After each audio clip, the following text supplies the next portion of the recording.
Вітаем, шановне гаспадарства, у эфіры «Аб'ектыў». З вами Ярослав Стешык. Пачынаем агляд галоўных навінаў Беларусі за сераду. А навіны сёння закранаюць хіба што кожную сям'ю. КДБшники выкрадаюць белорусов у России. Планировалось еще несколько человек задержать в Москве. Я об этом вчера вечером узнал. Несколько известных белорусских активистов. Па грошы да тюркскага султана. Для Беларусі Азербайджан цікавы для продажу сельскай гаспадаркі, але таксама і зброя, тэхніка. Проценты по кредитах вырастут. Сегодня ставка рефинансирования, она не работает, как должна работать. Нацбанк зауважил инфляцию. Беларус едзе ў Москву па бізнес-справах, там знікае пры дзіўных акалічнасцях. Яго шукае расійская паліцыя, а потым выкрадзенага суайчынніка знаходзяць у следчым ізалятары КДБ. Пасля паліткансультанта Александра Федуты спецслужбы, верныя Лукашэнку, затрымалі ў Москве адваката Юрася Зянковіча, сябру партыі БНФ. Ці дзейнічалі кадыбісты самі, ці з дазволу ФСБ, высвятляў Алесь Баразенко. Не выходил в эфир. Юрася Зянковіча, як і Александра Фядуту, затрымалі невядомыя 11 красавіка ў Москве. Са слоў Алены Денісавец, жонкі Зянковіча, затрыманне, а фактычна выкраданне адбылося ў гатэлі «Нордык Румс», працаўнікі якога сталіся сведкамі аперацыі. Я размаўляла з менеджерам гатэля. Паводле яго супрацоўніца гатэля бачыла з акна, як людзі ў цывільным скруцілі Юрася і затрымалі. Яны сказалі: мы яго забіраем, ён падазраецца ў тэрарызме. Яны памахалі пасведчаннем, сказалі, што са спецслужбаў. Потым яшчэ пару чалавек прыйшлі ў яго нумар і забралі ўсе рэчы. Палітолог Дмітрый Балкунец быў вымушаны з'ехаць з Расіі, каб пазбегчы пераследу ўладаў Беларусі. Ён мяркуе, што затрыманні Юрася Зянковіча и Александра Фядуты ажыццяўлялі супрацоўнікі беларускага КДБ. Есть какая-то там особая норма в двусторонних отношениях в процедуре экстрадиции, когда белорусские спецслужбы приезжают на территорию России, забирают человека и вывозят его на свою территорию, и дальше документы оформляются уже на белорусской территории. Таких случаев много было в практике, видимо, чтобы не затягивался процесс. Аднак такая супраца беларускіх і расійскіх спецслужбаў супярэчыць нормам міжнароднага права, кажуць адмыслоўцы. Как правило, если это происходит, то, конечно же, спецслужбы там взаимно покрывают друг друга и создают там иллюзию того, что человек сам выехал из государства в государство, как это было в свое время с Оленевичем. Цяпер Юрася Зянковіча, Рыгора Кастусёва і Александра Фядуту трымаюць у СІЗА КДБ. У чым іх вінавацяць, дакладна невядома. Паводле інфармацыі кіраўніка свабоднага тэатру Мікалая Халезіна, аб'ектам правакацыі КДБ быў менавіта Юрась Зянковіч. Зянкович приехал, его начали разрабатывать, он приехал в Москву. И я не знаю, контактировал ли он с Сашей Федутой, может, наверное, да, потому что это, собственно, это и был повод для задержания Александра. И также он контактировал с Рыгором Кастусевым, собственно говоря, это и спровоцировало вот такую, ну, очень странную кампанию. Аднак на гэтым актыўнасць беларускага КДБ ў Расіі не заканчваецца, сцвярджае Дмітрый Балкунец. Планировалось еще несколько человек задержать в Москве. Я об этом вчера вечером узнал. Несколько известных белорусских активистов, в том числе вот мне Ольга Карыч написала, что ее тоже вызывали на эти даты в Москву, якобы тоже на какие-то там переговоры чуть ли не в Кремль, еще куда-то. И она почувствовала, что это какая-то подстава. Вот. И я предполагаю, что, видимо, это вот Эйсмонт готовит какой-то фильм «Манкурты». Они любят эти вот комедии снимать вместе с Терцелем. Федэральная служба бяспекі Расіі дагэтуль не пракаментавала затрыманне беларускіх палітыкаў на сваёй тэрыторыі. Алесь Баразенко, Белсат. Александр Лукашенко павіншаваў Азербайджан і Арменію з заканчэннем трагедыі, якая доўжылася 30 гадоў. Так Лукашенко патлумачыў Ільхаму Аліеву сваё бачанне вынікаў вайны ў Карабаху, дзе азербайджанскія войскі разграмілі армянскія. Таксама Лукашенко заявіў, што занятыя азербайджанскімі вайскоўцамі тэрыторыі – гэта вернутыя землі. Пры гэтым Беларусь пастаўляла зброю абодвум бакам канфлікту. Вынікі другога дня візіту ў Азербайджан падсумуе Надзея Бельская. З самалёта адразу ў рэзідэнцыю, не сваю, прэзідэнта Азербайджану Ільхама Аліева. Там 5 гадзін перамоваў неафіцыйна. Афіцыйна змест сустрэчы праекты супрацы. Акрамя таго, што Лукашенка з Аліевым магчыма калісьці плануюць абмеркаваць больш падрабязны імпарт вуглевадароднай сыравіны ў Беларусь, больш нічога не вядома. Пра гэта яны пагаварылі публічна. Што па-за кадрам гэта вонкавая палітыка, лічыць Андрэй Казакевіч. Дакладней, гандлёвыя стасункі на сотні мільёнаў долараў агульнага таваразвароту. Для Беларусі, як я вже сказав, Азербайджан цікавы для продажу своих товаров, у приватности сельской господарки, але так само и зброя, техника, и так само вот важный Азербайджан для Беларуси, яка одна з нешматлікіх магчымасцяў дыверсіфікаваць пастаўкі нафты. Як мяркуе Андрэй Казакевіч, гэта важны для Лукашенка афіцыйны візіт. І ён першы за ўвесь час пасля выбараў, калі не лічыць Расію. Гэта адна з тых краін, якая ў розных еўрапейскіх структурах, агульнаеўрапейскіх, які вот праваднасці там Рады Европы альбо там усходняе партнёрства, вот на таких АБСЕ, так, на таких пляцоўках ён просто падтрымлівае вот лінію афіцыйнага Мінска. І Лукашенка, і Аліеў лічацца аўтарытарнымі лідарамі. Яны падтрымліваюць адзін аднаго шмат гадоў. У 2010 годзе Азербайджан пазычаў Беларусі грошы на разлік з Газпрамам – 200 мільёнаў долараў. Беларусь у канфлікце супраць Арменіі пастаўляла Азербайджану рэактыўныя сістэмы залпавага агню «Полонез». Азербайджан сделал великий шаг в достижение своей национальной мечты. Я очень рад, что вы, как истинный друг белорусского народа, понимаете, что впереди сколько еще работы, тяжелой работы. Гучыць, мягка кажучы, няёмка, улічваючы, што Беларусь уваходзіць у арганізацыю дамовы аб калектыўнай бяспецы, ды застаецца ў вайсковым хаўрусе не з Азербайджанам, а з яго ворагам Арменіяй. Пра тое, што гэтым разам Лукашенка шукае грошы, сведчыць яго на невялікі спіс патэнцыйных крэдытораў. Выкарыстаць іншыя інструменты фінансавання ён ужо не можа, краіна на мяжы дэфолту, кажа наш эксперт. Думаю, што ввогуле грошаў Азербайджан не дасць.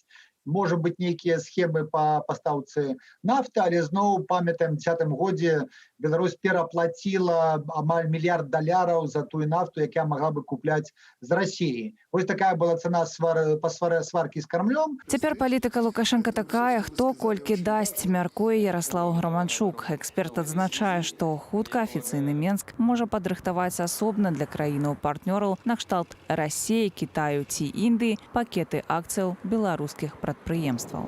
Надзея Бельская, Белсат. У горадні затрымалі журналістаў, актывістаў непрызнаванага ўладамі Саюзу палякаў Інесу Тодрык-Пісальнік і Анджэя Пісальніка. Сёння міліцыя правяла агляд іхнай кватэры, пасля чаго журналістаў адвезлі ў Менск. Прычыною сталі выказванні Анджэя Пісальніка ў эфіры польскіх радыёстанцыяў.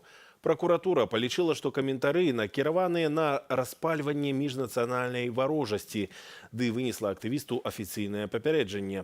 Які прававы статус журналістаў, пакуль невядома.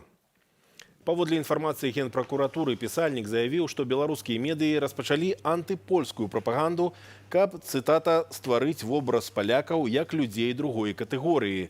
Журналіст назваў збор звестак пра вучняў польскіх школаў формою запалохвання. 3 тыдні таму міліцыя затрымала ў горадні старшыню фактычна забароненага ўладамі Саюзу палякаў у Беларусі Анжэліку Борыс, вядомага журналіста Анджэя Пачобута і іншых прадстаўнікоў польскай меншасці. Генпракуратура распачала ў дачыненні да іх крымінальную справу за ўзбуджэнне нацыянальнай і рэлігійнай варожасці, учыненыя групай асобаў. Гэта да 12 гадоў пазбаўлення волі. Схаваць паскарэнне інфляцыі не атрымліваецца. Нацыянальны банк падвысіў стаўку рэфінансавання. Гэта адсотак прапісаны ў кожным крэдыце на кватэру ці грашовым дэпазіце, нават у прыватных банках Беларусі. Наколькі сітуацыя адаб'ецца на нас, грамадзянах, высвятляла Анастасія Русецкая. Упершыню за 6 гадоў у Беларусі павысілі стаўку рэфінансавання. Праз тыдзень на складзе 8,5% гадавых. На думку адмыслоўцы, гэта сімвалічны крок, які сігналізуе, што Нацыянальны банк заўважыў инфляцию. Проблема в том, что сегодня ставка рефинансирования, она не работает, как должна работать. Обычно Нацбанк под эту ставку выдает кредиты коммерческим банкам. У нас сегодня выдача этих кредитов приостановлена. Она была приостановлена еще в августе 2020 года, и с тех пор ситуация не изменилась, и непонятно, изменится ли в ближайшее время. Павышэнне стаўкі рэфінансавання Нацыянальны банк тлумачыць паскарэннем інфляцыі ў краіне. Напрыканцы 2020-го беларускі рубель аслабеў, выраслі кошты. У пачатку 2021 года інфляцыя працягнула паскарацца пад уплывам павышэння сусветных цэнаў на харчы ды імпартаваныя нехарчовыя тавары, кошт якіх для спажыўца павялічыўся з-за росту лагістычных выдаткаў і перабояў з пастаўкамі з прычыны пандэміі. Якія наступствы павышэння стаўкі рэфінансавання? Крэдыты, прывязаныя да яе, стануць даражэйшыя і для спажыўцоў, і для прадпрыемстваў. А вось адсоткаў для ўкладаў, на думку адмыслоўцы, ситуация хутчэй за ўсё не закране. Ставки по вкладам мы видели уже давно выше, чем ставка рефинансирования. Это нормально, это отражает и инфляционные ожидания, и тот факт, что депозиты стали менее привлекательны для людей в какой-то момент из-за потери доверия. Поэтому я не думаю, что этот шаг сильно отразится на ставке по депозитам сегодня. На рэкордна нізкім узроўні 7,75% гадавых стаўка рэфінансавання трымалася з ліпеня мінулага года. Спрыялі гэтаму некалькі гадоў нізкай інфляцыі. У лютым інфляцыя разагналася амаль да 9% гадавых, а гэта значыць, стала большай за стаўку рэфінансавання. Людзі гэта заўважаюць. У меня дочь в торговле работает на кассе, да, и говорит: мама, каждый день хоть на копейку, хоть на 2 все дорожает, дорожает и дорожает. Ну что делать? Поэтому хорошего не ждем. Трудно сказать, что оно будет и как. Все надеются, что будет стабильность. Будем и мы верить в лучшее. Приходит упадок все предприятия, какой стабильности конечно.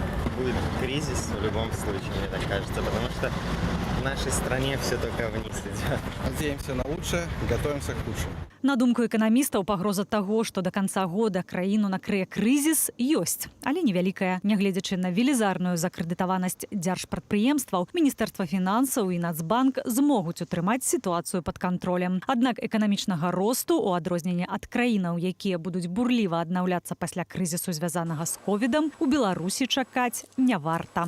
Анастасія Русецкая, Белсат. Нямецкая кампанія «Хельм» прыпыніла супрацу з гарадзенскім азотам, бо дырэкцыя беларускага заводу парушае правы працаўнікоў. Пра гэта напярэдадні паведаміў стачкам арганізацыі і нагадаў, што раней «Хельм» купляў 10% гадавога аб'ёму прадукцыі азоту. Намеснік гендырэктара ў справах эканомікі і фінансаў Дмітрий Горошка адказаў на гэта, што горадня «Азот» не супрацоўнічае з нямецкую кампаніяй з 2019 года. Кіраўнік стачкаму Юрый Рававы зняпраўджвае гэтую інфармацыю. Не, з 2020 года вы не супрацоўнічаеце, Дима. Быў вялікі кантракт на пастаўку карбамідна-аміячных сумесяў, і Гродны азот атрымаў 9 мільёнаў еўро ў 2020 году, і кантракт быў у лютым 2020 года. Все мы гэта ведаем, і не трэба блытаць людзей. Конечно, Хельм, напэўна, і так бы не працаваў з Гродня азот пасля 27 числа, бо санкцыі пачнуць дзейнічаць. Але гэта такі добры крок з іх стараны аб тым, што так, мы вас разумеем, и мы вас чуем. Пасля прэзідэнцкіх выбараў 20 работнікаў горадня азоту аштрафавалі ці арыштавалі за грамадзянскую пазіцыю, а каля паўсотні звольнілі. Тады былы дырэктар кампаніі Ігор Бобыр заявіў, што стачкам спрабуе забіць прадпрыемства. А ў лютым гарадзенскі суд прызнаў законным звальненне работнікаў, што баставалі. Для працы на горадня азот прыцягвалі адмыслоўцаў з іншых арганізацыяў. У будучыні нямецкая кампанія «Хельм» ацэніць магчымасць аднаўлення супрацоўніцтва толькі пасля праверкі умоваў аховы працы на горадня азоце. Яны арганізоўвалі пратэст супраць беззаконня чыноўнікаў да таго, як гэта перарасло ў агульны рух. Вядомыя берасцейскія блогеры Сергей Пятрухін і Александр Кабанаў правялі за кратамі 10 месяцаў і сёння атрымалі вырак суда. Але пачуць яго не змаглі. Палітвязняў асудзілі завочна і ў Магілёве. Падрабязней Ірына Дорофейчук. Па 3 гады калоніі ды па 750 рублёў кампенсацыі маральнай шкоды амапаўцу. Такі прысуд вынесла Вольга Краўченко ў кастрычніцкім суде Магілёва берасцейскім блогерам. Петрухина Сергея Сергеевича и Кабанова Александра Александровича признать виновными каждого в организации групповых действий, грубо нарушающих общественный порядок. А яшчэ ў абразе прадстаўніка ўлады ў сувязі з выкананнем службовых абавязкаў, а Пятрухіна і ў абразе суддзі. Люди из Бреста, да, их привезли судить в Могилев. Могилев, для чего их привезли? Для того, чтобы там, где они очень популярны, на суд эти люди не приходили. Суд над блогерамі, якіх праваабарончая супольнасць прызнала палітвязнямі, пачаўся 11 лютага. Падчас першага паседжання, на якое не пусцілі ні родных, ні журналістаў, Пятрухіна і Кабанова выдалілі з залы, і далей справа разглядалася без іх. Петрухин в ходе предварительного следствия показания давать отказался. Сказал, что я буду давать показания только на суде. Чтобы все слышали, чтобы всем было понятно, виновен человек или не виновен. Но его эта возможность лишили. Сергей Пятрухін і Александр Кабанаў – берасцейскія актывісты. Яны вялі канал «Народны рэпартёр» на Ютубе, спрабавалі балатавацца ў дэпутаты, далучыліся да кампаніі супраць будаўніцтва акумулятарнага заводу, затрымалі іх летась у чэрвені. Летась Телеграм і Ютуб закрануў нават не традыцыйныя слоі насельніцтва, которые моладзь увесь час на Ютубе, в Телеграме, а нават старэйшае пакаленне, нават людзі ў малых рэгіёнах, у малых гарадах, яны актыўна сачылі за блогерамі, удзельнічалі ў іхніх стрымах, прыходзілі на сустрэчы. Цяпер беларускае грамадства стала вельмі тэхналагічным, адзначае Барыс Гарэцкі. І нягледзячы на змены ў заканадаўстве, новыя адміністратыўныя справы ды крымінальны пераслед распаўсюд інфармацыі спыніць немагчыма. Ірына Дорофейчук, Белсат. Адкрытае акцыянернае таварыства «Асавец Агра» двойчы рабілася найлепшую гаспадаркаю Любанскага раёну Менскай вобласці. 4 гады таму дзяржаўныя тэлеканалы рабілі пра «Асавец Агра» рэпартажы як пра паспяховы калгас, дзе і працаўнікі задаволеныя, і жывёле добра жывецца. Але цяпер там памор скаціны, нізкія заробкі і спробы ўсё гэта схаваць. Алена Дубовік.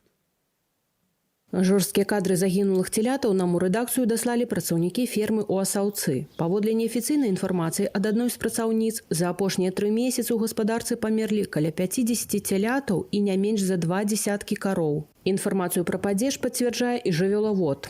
Бывает, сдыхает одна, бывает по 3 сдыхали. В основном сдают таких, которые уже, она еще не дохлая, но она уже не живая. Ходить она уже не может просто. Вытягиваем веревкой. Кто там на ферме есть, их собирают. Веровкой вытянули, погрузчиком в машину погрузили и повезли. Куды? Не знаю, уже на Александровку или Александров. Или на Костюки, наверное, возят в основном. Это мясокомбинат? Там, да. Часцей на ферме гінуць нованароджаныя цяляты і каровы, якія нядаўна ацяліліся. Каб схаваць трупы, на ферме ёсць асобнае памяшканне, куды не водзяць правяральнікаў. Магільнікі перапоўненыя. Кормов хватает, только я не знаю консистенцию. Комбикорм есть, силос есть, и наш есть. Сено тоже подвозят. А причину поддержая, не знаю. Ветэрынары, які лекуе сельскагаспадарчую жывёлу, нічога ўнікальнага ў падзяжы быдла не бачыць і кажа, што нават напоўненыя кормам сіласныя ямы – гэта не гарантыя здароўя жывёлы. Корма есть в наличии, но о качестве их никто ж не говорит. А корма у нас на самом деле в стране готовить не умеют вообще нигде. Честно сказать, я сколько езжу по стране, очень много я ни разу нигде не видел действительно реально качественных, хороших кормов.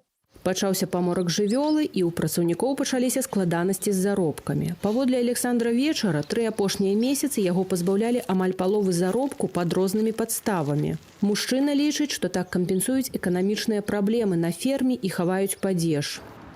Стан беларускай малочнай жывёлагадоўлі ветэрынар ацэньвае сухімі лічбамі. За 2020 год з 1 434 000 кароў надаілі каля 7 503 000 тонн малака. Получается там, почти 14 литров.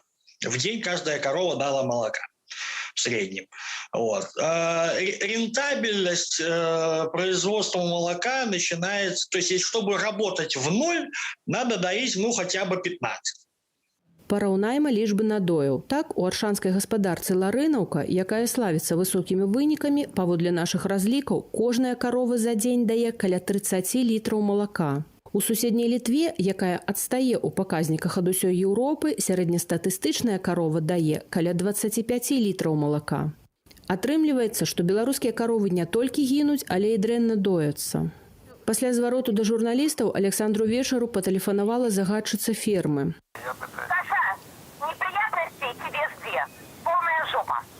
Праз некалькі гадзінаў пасля размовы з намі Александра затрымалі на працоўным месцы. І яго няма ў дому ўжо больш за сотні. Алена Дубовік, Белсад. Што ж, такія маем навіны, але наперадзе вас чакае размова дня Уладзіміра Мацкевіча з перакладчыцай Вольгай Калацкай, асуджанай у палітычнай крымінальнай справе. Людзі ў пагонах спрабавалі яе зламаць, але ў іх нічога не атрымалася і не атрымаецца. З вами быў Ярослаў Сцешык. Да сустрэчы.